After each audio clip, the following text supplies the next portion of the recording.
Hello student, I am R.K. Jha from Mahatma Gandhi Shikshan Sansthan.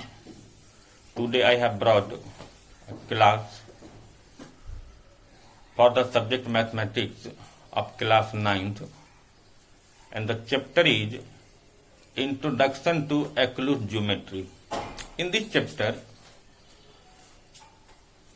as the introduction to Euclid's geometry, in this chapter we have to know about the geometrical concept. To solve the geometrical problems, which terms are used, we have to know all the regarding points in this chapter. So just I am going to start. First is axiom, and one word is postulate. So what is axiom and what is postulate? The axiom is a statement which does not require a proof. Already it has been proved, it does not require any proof. For example, 2 and 2 makes 4. This is the example of axiom. And postulate, so how we can define the postulate? The postulate is defined as the basic structure from which lemma and theorems are derived. The to derive lemma, to derive theorem, postulates are required. Okay? So axiom and postulates, how we can define? The axiom is already a proven statement. It does not require any proof. While postulate is a basic structure from which theorems or lemma is derived. So, in this chapter, Euclid has given 7 axioms. And one by one I am going to discuss. First axiom is, and one more information I want to give you. And these all the axioms and postulates according to the serial number we must have remembered, because generally in exam questions come, you write the third axioms of the Euclids or write the third postulates. So when third postulate is, and suppose you are going to write the fourth serial number, then that will be the wrong. So we have to keep remember according to the point. And the first axiom is, things which are equal to the same things are equal to one another. Suppose, see, this is a man whose height is 2 feet. For example, this is another man whose height is also 5 feet. And this one is the third man whose height is 5 feet. So see, the height of these two persons are equal to each other. The height of these two persons are equal to each other. Then height of these two persons are equal to each other. It means the height of all these three persons are equal to each other. So it is said, things which are equal to the same things are equal to one another. Clear? Next, if equals are added to equal, just it has been proved in first axiom, things which are equal to same things are equal to one another. Suppose, if I increase 2 feet height in all the three persons, in first axiom already you have understood all the things are equal to each other. And if I add equal to all things which are equal, then whole will be equal to each other. Similarly, if equals are subtracted from equals, then remaining will be equal. This is the third axiom. And fourth is, things which coincide with one another are equal to one another. Suppose, if I take 2 markers, see, and when I coincide this, it means what? The length of these markers are equal. So this is the fourth axiom, and fourth axiom tells things which coincide with one another are equal to one another. Okay? And fifth is, the part is smaller than the whole, or the whole is greater than the part. For example, see, this one is the marker, and this cap is the part of this marker. So this part is, this cap or this part is smaller than whole marker. Okay? So it can be said the part is smaller than whole, or the whole is greater than the part. Next is, things which are double of the same things. When two things are equal and when they are multiplied by the same number, they will be equal. And seventh and last axiom is, when two things are equal, and when both the equal things will be divided by the same number, then the quotient will be same. So in a statement it is said, things which are halves of the same, half means by dividing two, the things which are halves of the same thing are equal to one another. So these are the 7 axioms. Okay, understood? Now postulates, just I have defined the definition of the postulate. The postulate is the basic structure from which lemma and theorems are derived. And there are 5 postulates given by Euclid. And 5 postulates, out of 5 postulates, first postulate is, a straight line may be drawn from any one point to any other point. Suppose C, P and Q, I have taken as one point, and C, from one point, so many lines, straight lines can be drawn. Next, see, this is the terminated lines, and all the terminated lines can be produced indefinitely in either side.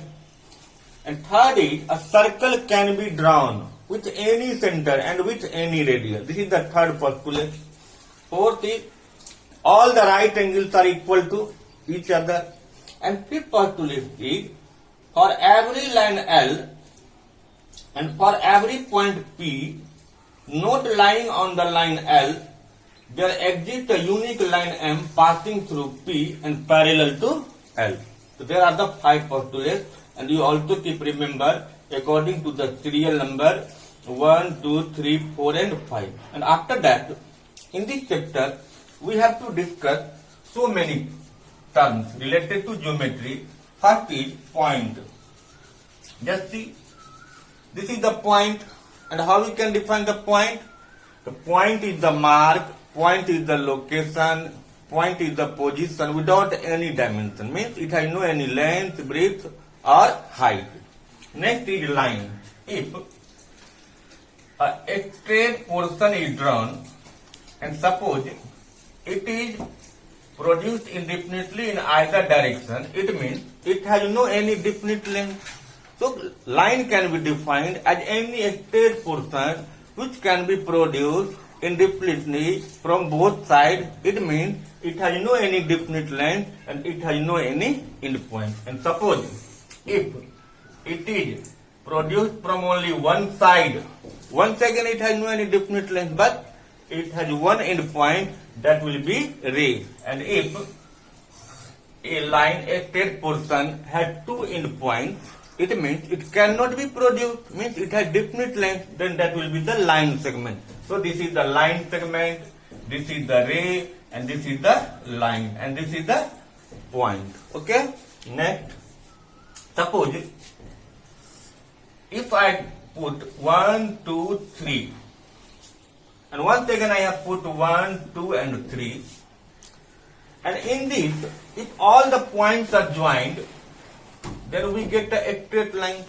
And when 2 or more than 2 points are given in a plane, and when all the points are joined, and if we get a straight line, then the points will be collinear. Okay? And when the points are joined, and suppose we get more than one line segment, then the points will be non-collinear. So these points A, suppose 1, 2, 3 are the non-collinear points, and this is the collinear points. Why this one is the collinear? Because here we have got one straight line, and there more than one straight line. Okay? Next is intersecting line. Suppose if a straight line is drawn, one more straight line is drawn, then they meet at one point, then the lines will be intersecting lines, and this point where they meet, that will be the point of intersection. And suppose if there is a single point in a plane, and through passing one point, if I draw more than 2 lines, exactly 2 lines are drawn, then the lines will be intersecting lines. But when through the same point, if 3 or more than 3 lines are drawn, then the lines will be concurrent lines and the point will be concurrency. Okay? Next is parallel lines. If 2 lines are produced indefinitely in either side, and if they have no any common point, if they do not meet on either side producing, it means the net distance between them is always constant, then the lines will be parallel. And if they will meet, then the lines will be non-parallel. Next is theorem. Axiom, just you have understood, axiom is the statement which does not require proof. Already it has been proved. But theorem is also the statement which requires a proof. Means any statement which can be proved, that will be theorem, and any statement which cannot be proved, which does not require any proof, that will be axioms. And postulates is the basic structure from which lemma and theorems are derived. And after knowing these axioms, these postulates, we have to know about the different terms just I have discussed in this chapter. And now I am going in exercise of NCERT 5.1 and 5.2. This is a very small chapter, and on this term some two questions are given, and question number 1, 2 and 3 are based on the axioms and postulates and definitions. Okay, so some new question is question number 4 and 5 and 6. So I am going to discuss to see. Question number 4 is, if a point C lies between 2 points A and B, suppose the 2 points, this is the question number 4 of exercise 5.1. If 2 points A and B are given, A and B, and if a point C lies between them such that this AC and BC both are equal, then prove that AC is equal to half AB. So when we have to draw this, the question first you have to write the given, to first write given AC is equal to BC. It is given. And to prove that AC is equal to half AB. So now proof can be given. AB is equal to what? AC plus BC. Because when AC and BC will be added, then we will get AB. So this AB can be written AC plus BC. Now this can be further written AB is equal to AC plus BC. Also it is given BC is equal to AC. So in place of BC, it can be written AC, and here you may write since AC is equal to BC. Okay. So now this AB is equal to AC plus AC will be 2AC, that is 2AC. So if AB is equal to 2AC, then AC is equal to AB by 2, that is 1 by 2 AB. This way we can say this AC is equal to half AB, and this way we can prove. Okay, understood? Now question number 5. And question number 5 is given in question number 4. Actually, question number 5 once again is based on the question number 4. And question 5 is, in question 4, point C is called the midpoint. Means this C divide the line segment AB into two equal parts. And the point that divides any line segment into two equal parts, that point will be midpoint. And so, once again, question is to prove that every line segment has unique midpoint. So see question number 5. Question 5. To every line segment has unique middle point, midpoint. You see, let once again AB is the line segment and C is the midpoint of line segment AB. And question is, all the line segment there must be unique one midpoint. If possible, let D is also the midpoint. And in question number 4, just you have seen, if C is the midpoint of AC, then AC is equal to half AB. Similarly, BC will be half AB. It means AC and BC both are equal. And question is, every line segment has unique midpoint. This is the true statement. And just I have told you any true statement which can be proved, that will be the theorem. So every line segment has unique midpoint. Just I am going to prove. So let, if possible, we have to say let D is the midpoint of AB. If D is the midpoint of AB, then AD must be equal to half AB. But in your question, in question number 4, AC is equal to half AB. And in axioms, first axiom, just you have seen, if two things are equal, then all are equal to each other. If AD is equal to half AB, AC is equal to half AB, it means from equation 1 and 2 it can be said AD is equal to AC. But from figure, see, AC is the part of AD, and the part is always smaller than whole. It never be equal to each other. So, if AC is the part of AD, then how it could be equal to each other? So here we have to say it is not possible. Why? Because AC is the part of AD and part is smaller than whole. So it is not possible. Hence we arrive at contradict. Our supposition goes wrong. So D is not midpoint of AB. What was given? That C is the midpoint of AB, and thus it can be said every line segment has unique midpoint or unique middle point. Okay, understood? So by contradiction method this can be proved. And last question, question number 6 is given. See, in figure A, D, B, and this is C, and in this given figure, given AC is equal to BD. AC is equal to BD, and to prove that we have to show that, to prove that AB is equal to CD. The proof, in proof we may write, since AC is equal to BD, and just it has been discussed, when equals are subtracted from equals, then remaining will be equal. It is given AC is equal to BD. This BC is the common part.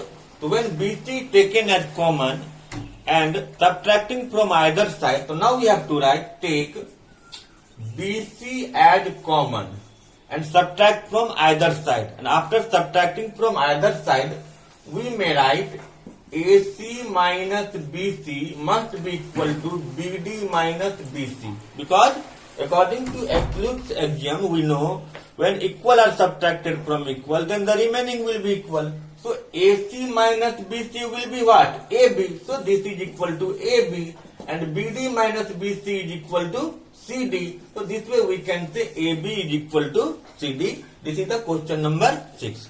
Now question number 7 is given. Why is axiom 5 in the list of Euclid's axiom consider the universal truth? See, the part is smaller than the whole. Because why it is universal truth? It is universal truth because when a part is kept on whole, it does not coincide. And when two things coincide, then they are equal. But when a part is kept on whole, then they will not coincide. It is very clear. So from this observation, we can say the part is smaller than whole, or whole is greater than part. Okay, clear? So that is the answer of this question number 7. And in exercise 5.2, there are two questions. How do you rewrite Euclid's fifth postulation? So just what I have shown in fifth, this is the fifth postulation. And question number 2 is, does Euclid's fifth postulate imply the existence of parallel lines? Yes, you have to say yes, because according to definition of parallel line, two lines are said to be parallel if they do not meet on either side producing. And according to Euclid's fifth postulation, when if a line is drawn and if a point outside from the given line is taken, and from the given point if a straight line is drawn, then both the lines will be parallel because they do not meet on either side producing. So this way we can say the Euclid's fifth postulation also imply the existence of the parallel lines, and this way it can be justified. And by doing this, by remembering the axioms and postulates, all the questions can be solved. And in this chapter, because in class 9th, the major portion is given in geometry. So to have better understanding these topics, axioms, postulates, and the definition and the concept of the given points must be clear. And without having this concept, no problems will be solved in the next chapter. So I request you to remember axioms and postulates so that it will help you to solve the problem. Thank you.